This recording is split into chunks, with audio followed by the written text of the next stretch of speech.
Welcome to Sonic Lab presentation. We're here with Chris from Novation, and we've got a brand new product to look at.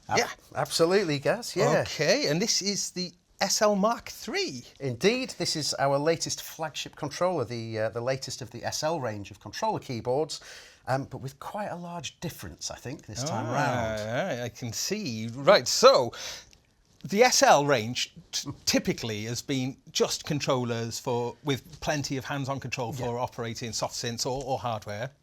But what's the big difference then here? Okay, well, you're quite right. The SL range, the original SL, and then the SL Mark II were designed to be great controller keyboards for your computer software. Alongside that was developed AutoMap, which was a very clever, intelligent way of taking care of all your plugins and effects and that sort of thing that are sitting on the computer.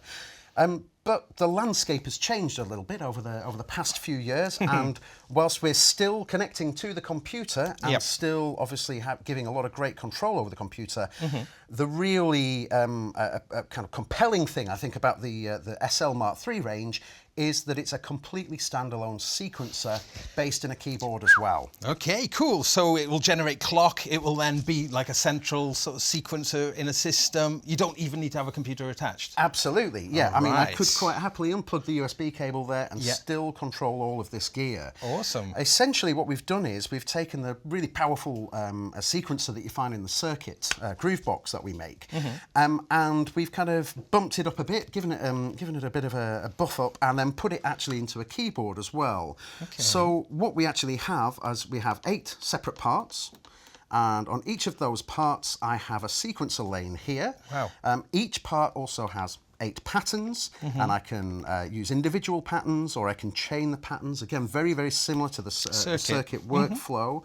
And it's an 8-note poly sequencer in the box. 8 note per sequence, per step that you have. Yeah, absolutely. And so we're calling it parts then. So like this, so 8, so you can run those 8 different parts all at the same time. All at the same time, completely. Cool. I mean, so yeah, we've got our transport control. I mean, I've nothing in here at the minute, but if I hit play, you'll see we've got our sequencer running here. Right. And for example, maybe if I want to start with a beat, I'm just going to go to this track. Now, this particular track is feeding MIDI signals to my SP404, to the sample banks I've got there. But I've done a sort of another thing as well. I'll explain a bit about the template system that we have as we go through. But I also have created a template, a MIDI mapping on the SL to control my fantastic Auto Boom analog warming device. Nice. So so to show you how it works, I've got a couple of things I could play in, but just as a kind of a way to get a metronome, let's say, I'll just put a couple of kicks down here, and if I just hit play, so I have that now, and if I hit record, I can add some extra bits in if I want.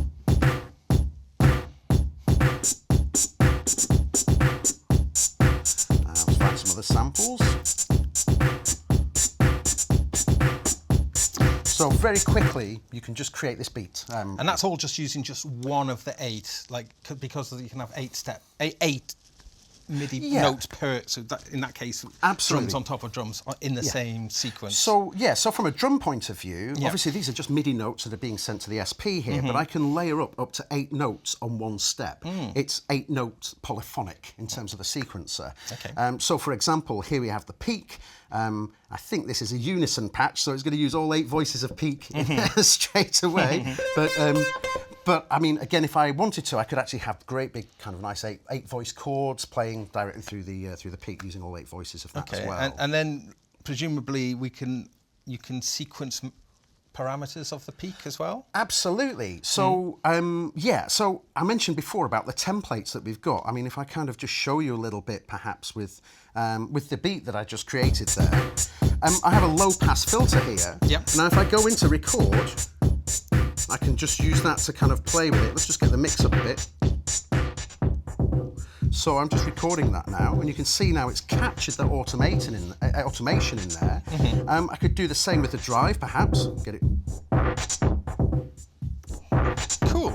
So basically, we have 8 lanes of automation per part. Okay. So on the display, then we can see the top is the name of the parameter. Yeah. And then the bottom then is given the name of each of the parts. Exactly. So to navigate your way around, Yep. these buttons just let you quickly flip. pick. Okay, So check. if I want to play the peak, Yep. if I want to play the no coast using the CV and gate controls, Yep. just go to no coast. Right. CV. Great. And I've got CV controls as well. If I want to go to the rather fantastic Preen FM device there as well. And in that case, nothing is mapped.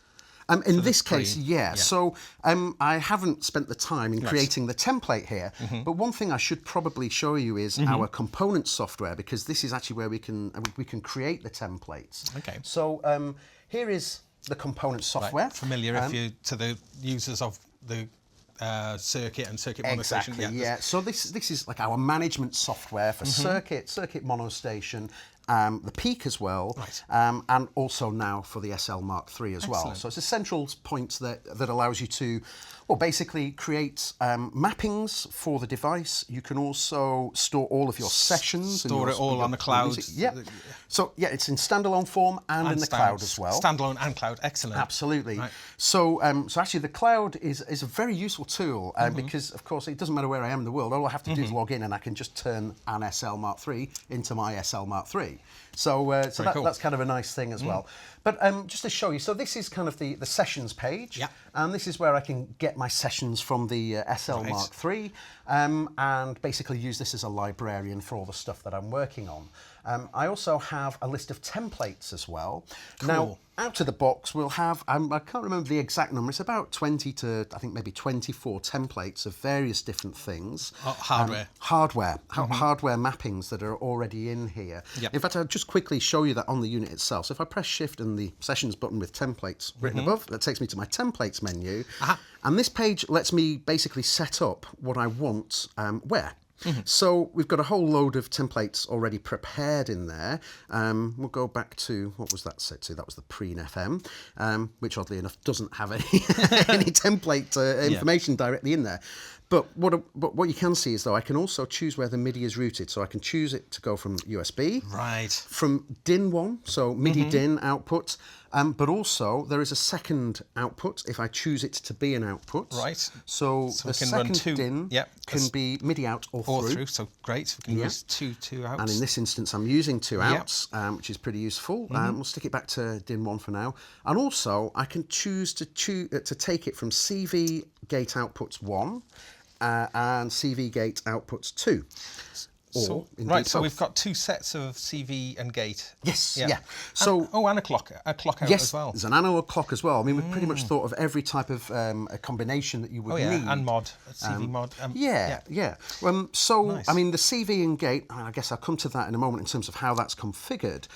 But to go back to the template side of things, you just choose from a list. There are 64 spaces for your templates in there. And you can make them, presumably, I mean, making them on the computer makes sense, but you can make them, you can program them internally? Presently, everything is done on the component software. So components this is kind of the management tool for the device. I gotcha. Once they're in there, of course, I can unplug it from the computer, put it under the arm and walk away with it and just connect to my devices, and it will talk to those devices.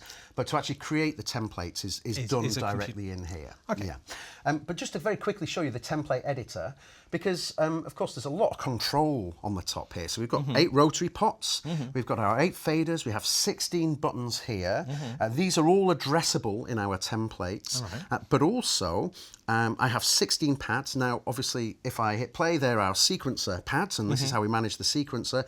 But also, if I go to grid, I have now 16 polyphonic aftertouch pads. Oh, right, with velocity as well. With velocity as well. And I can program those to be what I like. So, again, in the software here, just to very quickly show you, I want to change the CC value set to this knob, so I can choose the CC value there. I can choose what type of assignment it is as well. Nerpins. So, yeah, we've got nerpins, we've got note values, program change, song position as well. Oh, great. So, a wide range of different types of MIDI controls there. Great. Same with the faders. I think we've got a slightly different list in terms of controls there. So we have program change, channel pressure, and polyaftertouch on the faders. The buttons, Again, these can be set to whatever you like. So you've got your notes, program change, and song positions. And you can change the behavior of them as well. So we can have momentary, toggle, increment, decrement, trigger. as a trigger. Excellent. So it's really well configured. You know, you can pretty much set these things up to be what you want. Whatever you want it to be. For users of previous SLs, they'll feel at home pretty much the same workflow that they'll be used to, or will they have to modify? No, I would say it's quite a development on from the original SL, to be perfectly honest. Of course, the original SL was designed as a computer, exclusively a computer controller.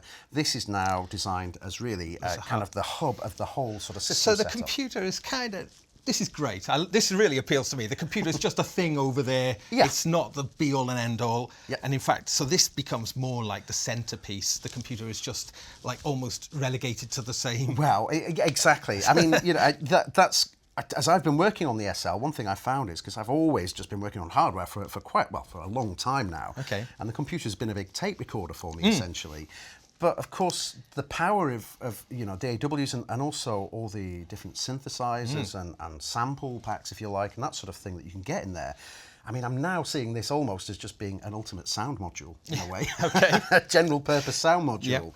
So, I mean, that's really nice for me to start to incorporate those kinds of sounds into my setup as well. So for users, though, who maybe have like lots of plugins then, does it come with mappings for software as well? Of course, yeah. So from the software side, I mean, if we go over to Ableton here, Ableton's open. We have this button here. This is In Control.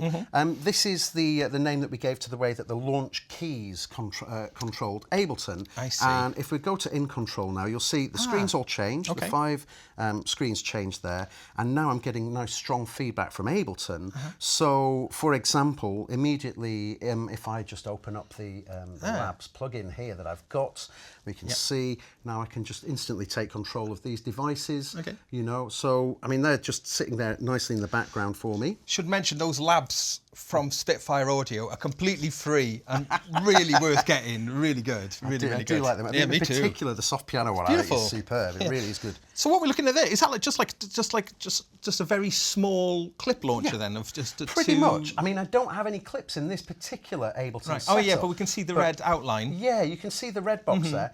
I mean, this will take a couple of minutes to load up. But if I load in another thing there, so now, you can navigate your way up and down. I'm accessing all of the clips. Of course, I can trigger these clips as and when I want. So, you know, just bring those in. Cool.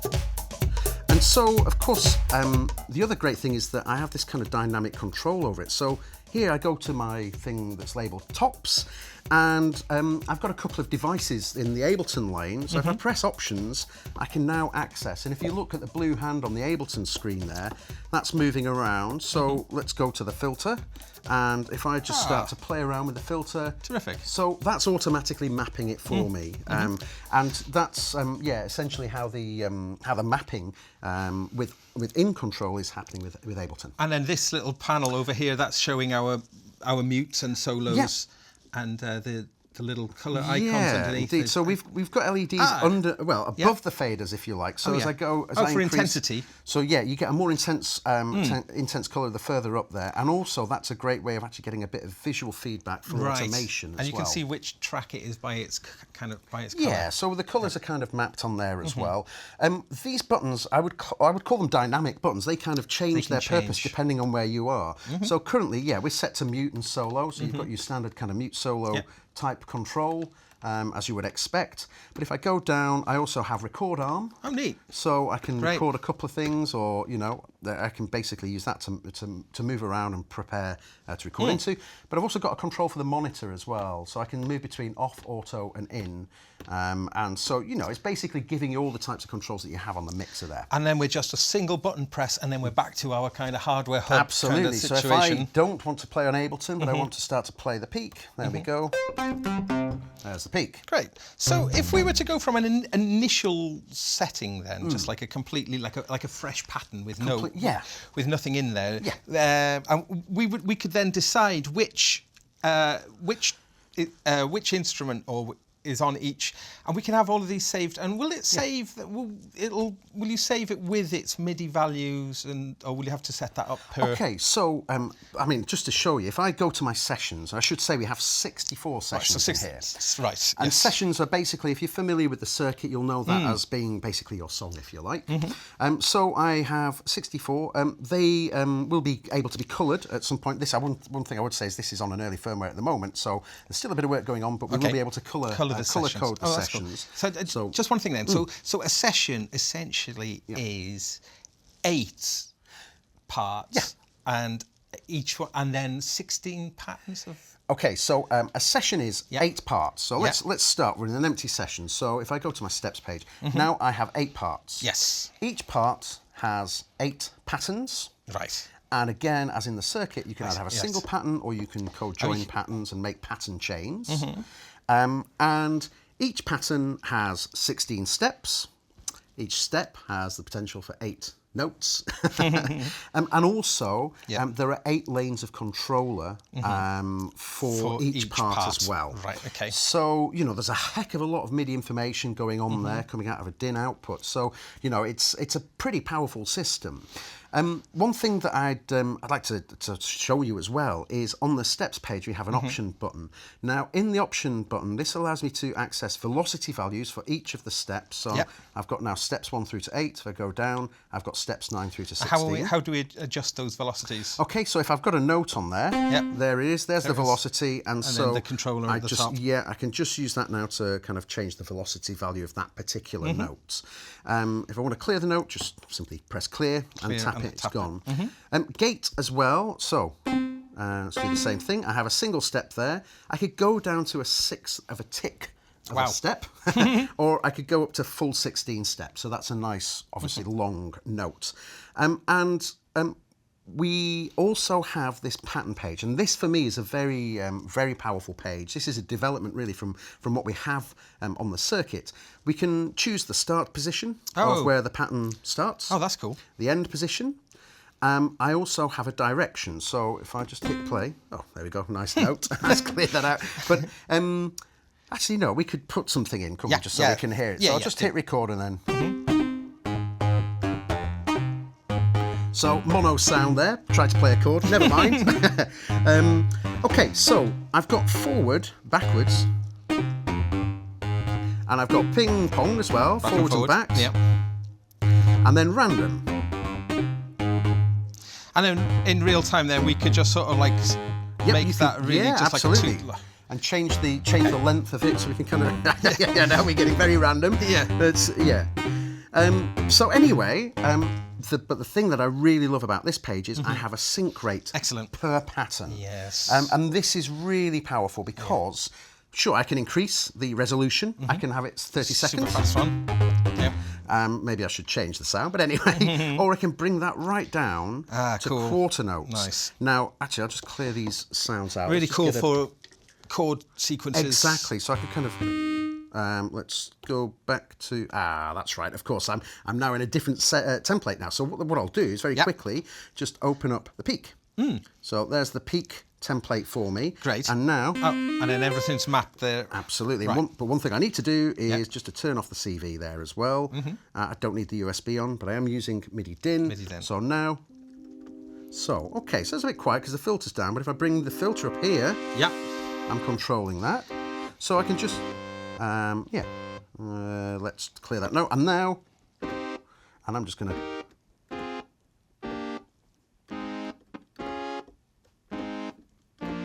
So we've got the 8 chords notes per step, in there, and we've got the sync rate set to quarter note. So if I just, so that's a kind of a slow resolution. If I put that back up to 16ths when it reaches the end, and also I should say as well, we've got the triplets in there as well. So we've got quarter note triplets, 8th triplets. So we've got a lot of different sync rates there. And of course that means that we can extend the length of patterns by up to 4 times. So for longer kind of chord progressions, you know, if you think about, 16 steps is basically 4 bars. It's going to be 4 bars. And then I could have chain 8 of those together, so I've got up to 32 bars worth. If you chained, say, 8 patterns together, can you then go into record and record across the 8 patterns? Completely, yeah. Yes. I mean, you can either step enter, or you can real happily time. just hit record, and then you're straight into record as well. Right, cool. So yeah, right. I'll go back to that session that we had set up before, because that is actually already connected to my devices. So that was very simple. Just hit session, open up the session, and now I have the peak, I have the zero coast, I have the preen, and then here I have some drums and some kind of quite filtered sounds from the boom. I notice there's an arpeggiator. Yes. And do you have that on per 8 parts? It's a single arpeggiator on there, but it's quite a clever system. So if I press the arpeggiator button here, it takes me to... Now, let's go to, let's say, a nicer part. Let's go to the no coast for this, okay? So it's going to follow me around, or I can lock it to a specific part. Okay. This is almost like a sort of a second sequencer within the sequencer. It's pretty powerful. So let's just turn it on. I can latch that on as well. Just drop that down a touch. Okay. And again, I've got my usual types: down, up and down, random, played, which I kind of like, because that's... I like played, yeah. We've also got a gate length, which obviously is not going to have effect on this because we've already got a gate there. But if, you know, that's a MIDI gate length that we can send out. Sync rates again. It right down to half notes on these. So this is, or even full notes, sorry, I should say. So, you know, we've got a lot of different resolutions that we can apply there.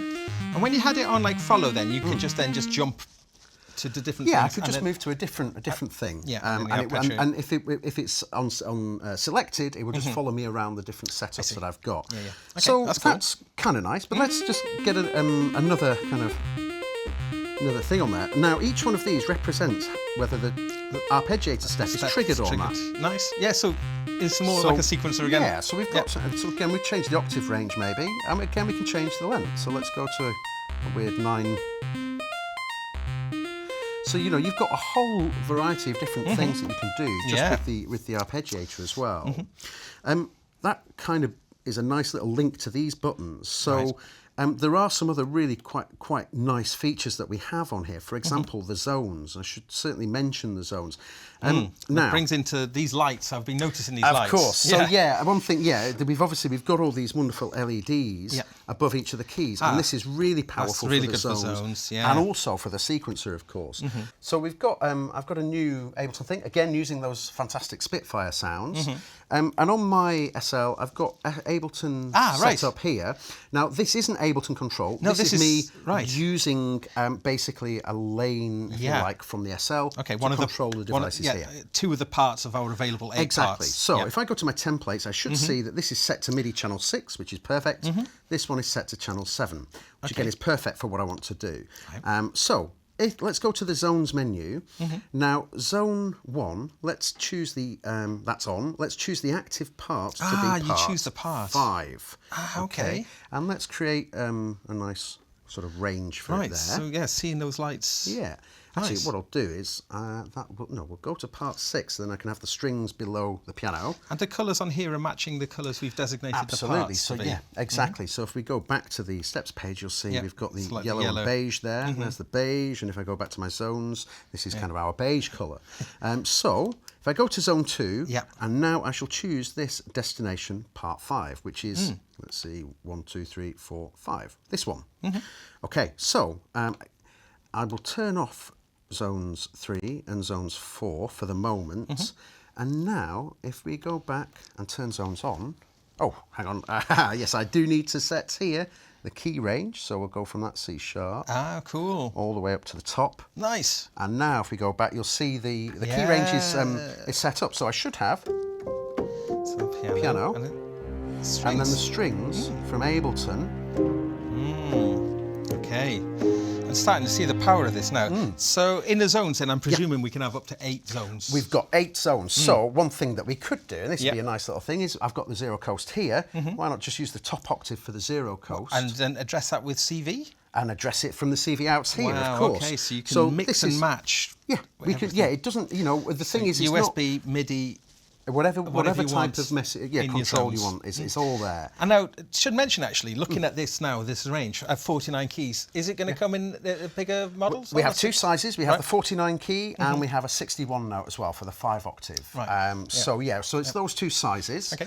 And now there's some other things I should say. What I'll do is I'll very quickly set up that zone just to kind of prove that we can do it. So turn it on.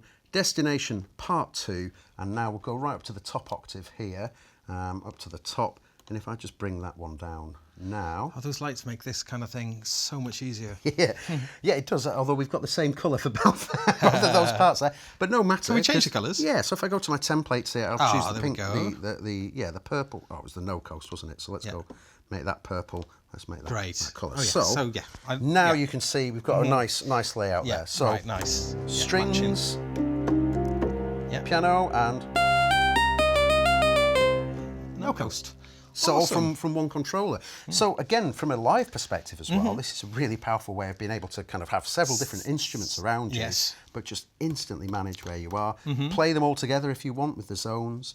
You know, it's really powerful in that respect as well. So with notes that you put into the sequencer, can that show you what the notes are with those LEDs? Yeah, absolutely. So, I mean, again, let's go to the no coast. Why not? And I've got some.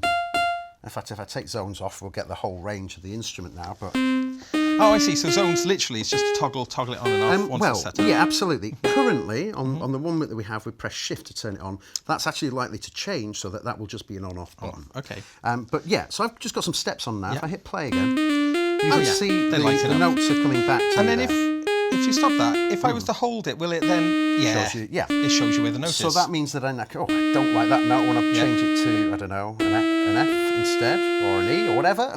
Neat. Okay, that's very cool. So you've got all that. The LED feedback is really powerful, but it also comes into play very nicely on the scales. I was going to ask about that. So if I turn on the scales, it's great you'll for see cheating. Kind of cheating, but this is even better though, because the spicy notes, the notes in between. Spicy.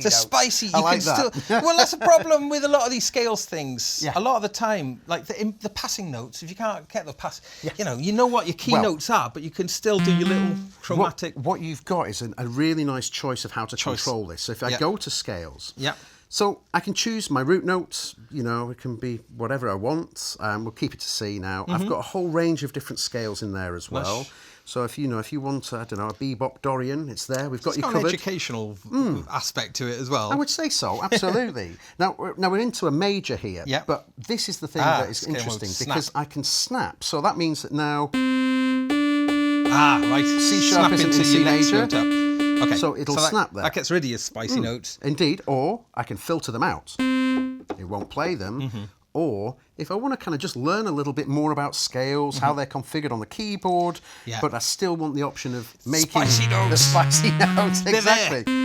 Now by just on display mode only, they're there. So you can. That's the Steve, as we say. Exactly. So and also I can turn off scales for different devices. So here I've turned it off for the no coast. I might just want it on peak.